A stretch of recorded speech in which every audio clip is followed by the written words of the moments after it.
O caminho que afasta uma pessoa da fé nem sempre começa com uma negação, com um ato de rebeldia. Às vezes, e o nosso material de hoje sugere muito isso, ele pode começar com algo bem mais silencioso. Um ato de leitura. Exatamente. Hoje a gente tem em mãos os roteiros de uma obra de ficção em 3 partes, chamada O Ponto Cego. E essas fontes detalham, assim, passo a passo, a jornada de um personagem. Ele vai de uma fé institucional, super sólida, até chegar a uma conclusão ateísta. E o interessante é que não é uma coisa súbita, sabe? É um processo. E é esse processo que a gente vai investigar. Nossa análise vai seguir essa transformação em 2 etapas bem claras que os roteiros mostram. Primeiro, a ruptura com a instituição religiosa, o prédio, as regras, enfim. E depois, a transição dessa dúvida para algo bem mais fundo, uma descrença existencial.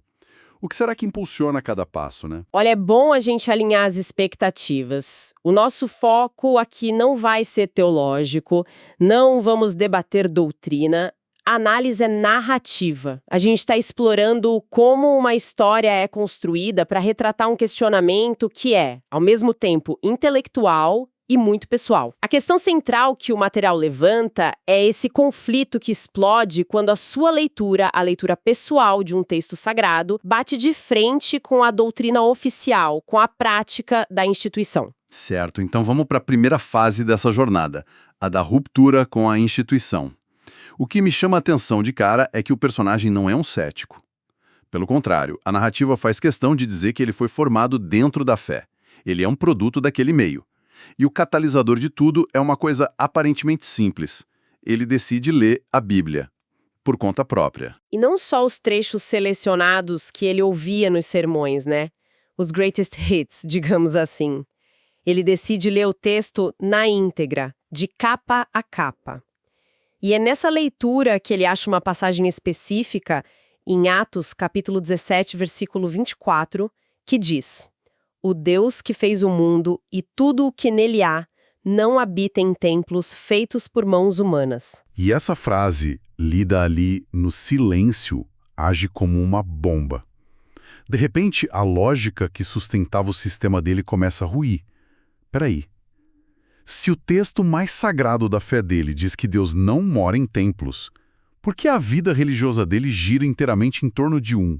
Exatamente aí que entra o que a psicologia chama de dissonância cognitiva. É aquele desconforto mental, quase físico, que a gente sente quando uma crença muito forte que a gente tem, nesse caso, a igreja é a casa de Deus, bate de frente com uma informação nova, irrefutável, vinda da fonte mais sagrada possível para ele. A mente dele dá um curto-circuito, sabe? E a solução que ele encontra para isso é fascinante. Ele não abandona a crença em Deus. Ele abandona a instituição. Ele se torna o que o roteiro chama de desigrejado. E o texto frisa que isso não é um ato de raiva, mas de coerência. Ele sente que para ser fiel ao livro, ele precisa se afastar do prédio. E esse termo desigrejado não é só uma palavra no roteiro. Ele representa um fenômeno social real, crescente no Brasil. São pessoas que mantêm a fé em Deus, numa espiritualidade, mas rompem com a estrutura da igreja e instituição por vários motivos. Muitas vezes porque sentem que a prática se distanciou da mensagem, a narrativa usa essa realidade como pano de fundo. Faz todo sentido. E essa decisão dele não fica só no privado. O roteiro descreve uma cena muito poderosa. Ele vai para uma praça e faz um protesto silencioso. Imagina a cena. Em vez de gritos, um homem parado, em silêncio, segurando uma faixa com só 4 palavras. Desigreado, eu li o livro. A provocação está toda aí, na calma, na afirmação de que a leitura o levou para fora. É um protesto intelectual, né? Não emocional. E, claro, isso leva a um confronto. Uma pessoa se aproxima, indignada, e afirma: "A igreja é a casa de Deus." O personagem, com calma, responde citando a escritura que a gente mencionou. A tensão aumenta e a pessoa, sem ter um contra-argumento do texto, apela para a autoridade e dispara uma sentença: "No juízo final você será condenado." Essa frase é o ponto de virada de toda a primeira parte. É uma ameaça existencial, Mas a resposta do personagem mostra que ele já não está mais no mesmo jogo. Ele olha para a pessoa e diz, de forma calma, mas devastadora: olha que vocês podem ter uma surpresa lá. Uau! É uma inversão completa. Ele não se defende, ele sugere que talvez o sistema do acusador esteja equivocado. Ele não diz eu estou certo, ele diz e se vocês estiverem errados?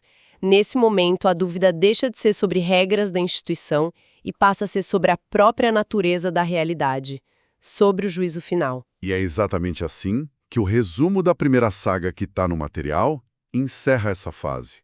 É quase poético. Como é mesmo que está escrito? É bem forte. Diz assim: ele não começou negando Deus, começou lendo.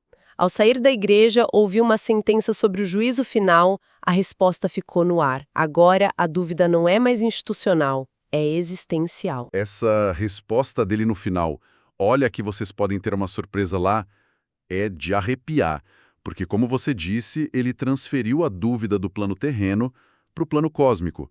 A questão não é mais qual igreja está certa, mas sim o que realmente acontece no final. E é aí que a segunda parte da história começa, né? Precisamente. Sair da igreja não traz a paz que ele talvez esperasse. Pelo contrário, abre uma caixa de Pandora. O roteiro descreve que ele tenta manter uma vida de oração, sozinho. Mas o que ele encontra não é uma voz, uma presença. A palavra que o roteiro usa é ausência. Um silêncio que começa a ficar ensurdecedor. E é nesse silêncio que ele começa a observar o mundo com outros olhos, sem o filtro da doutrina. É quando a narrativa mergulha de cabeça no que a filosofia chama de o problema do mal. Ele olha para o mundo e, simplesmente, a conta não fecha. E não é um questionamento abstrato, sabe? O roteiro mostra ele observando situações concretas. Uma criança sofrendo com uma doença terrível. Uma pessoa honesta que perde tudo. Enquanto outra pessoa, comprovadamente cruel, corrupta, prospera sem consequência nenhuma. A conclusão dele, segundo o texto, é que o mundo não funciona como um plano moral. Não parece ter um gerente ali, supervisionando. Mas espera aí, é realista que só essa observação cause uma ruptura tão grande? Ou a narrativa sugere que isso foi só confirmação do que o silêncio na oração já indicava? Que a ausência que ele sentia por dentro era um reflexo do caos moral que ele via do lado de fora? Ótima pergunta. O que o roteiro sugere é que uma coisa alimenta a outra. É um ciclo. A ausência interna o deixa mais vulnerável, digamos, à observação externa. E a observação externa reforça a sensação de ausência interna. É isso que impulsiona a expandir as leituras para muito além da Bíblia. Ele mergulha em filosofia, em lógica, em existencialismo. E o mais interessante é o objetivo dele. O material diz que ele não estava lendo para virar ateu. Ele estava, na verdade, procurando argumentos para salvar a crença dele. Ele queria entender como um Deus bom podia ser compatível com o mundo que ele via. Exatamente, buscava uma resposta que fizesse sentido. Só que, como o roteiro afirma, acontece o oposto. Quanto mais ele entende o mundo através da física, da biologia, da história, menos Deus é necessário como explicação. A necessidade de ter uma intervenção divina para explicar os fenômenos vai diminuindo. E a partir daí, a narrativa constrói um raciocínio lógico quase como um silogismo dentro da cabeça do personagem. É uma cadeia de pensamentos implacável. Sim, o roteiro descreve essa progressão. Primeiro, um Deus que pode tudo, mas não impede o mal, não pode ser considerado bom. Segundo, um Deus que vê tudo, mas se cala diante da injustiça, não pode ser justo. E por fim, a conclusão que atinge o coração da adoração. Um Deus que pune o erro humano, mas permite o abuso de inocentes. Não seria digno de culto, mesmo que existisse. Esse processo todo culmina no que o roteiro chama de forma bem dramática de o nascimento do ateu. E a cena descrita é muito poderosa na simplicidade. Não tem raio, não tem discurso. É um momento silencioso. Uma admissão honesta, solitária no meio de uma sala. A frase: "Eu não acredito". E a gente precisa imaginar o peso disso para ele. O roteiro não descreve como uma vitória, uma libertação. É mais como um luto. O luto por uma certeza que, por mais problemática que fosse, organizava o universo para ele.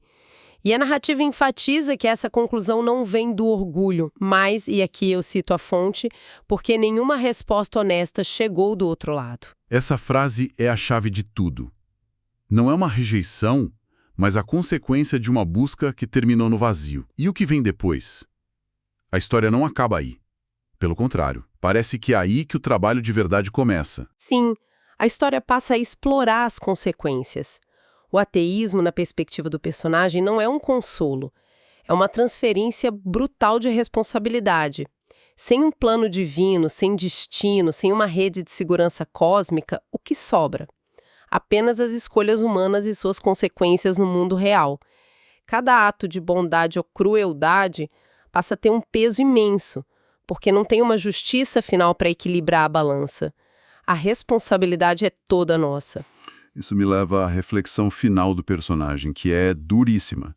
Ele chega a pensar que, se Deus existisse e o mundo fosse exatamente como é, com todo esse sofrimento, então a fé cega não seria uma virtude.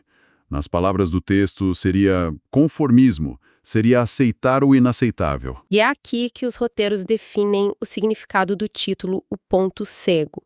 Na verdade, são dois.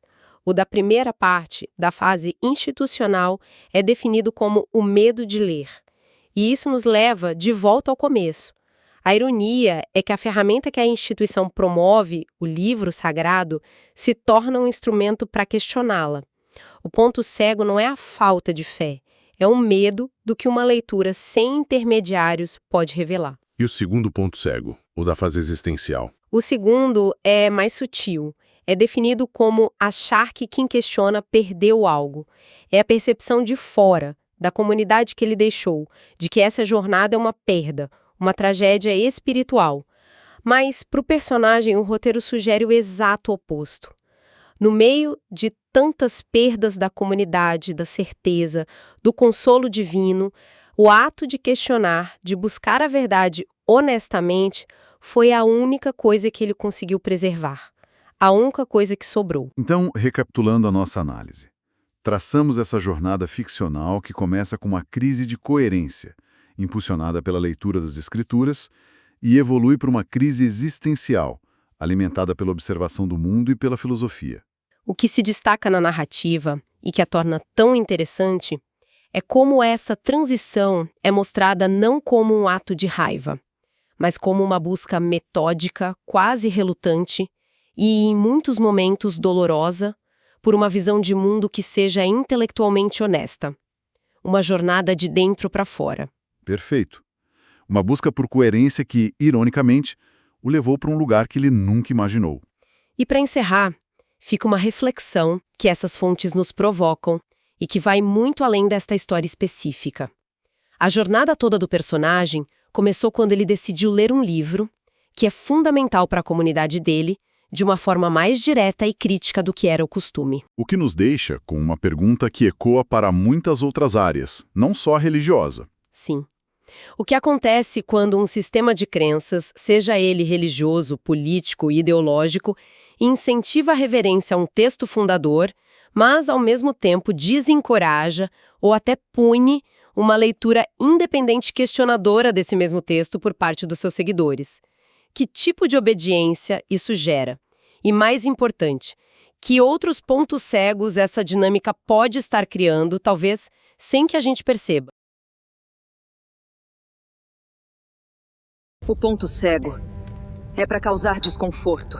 Fica quem tem consciência limpa.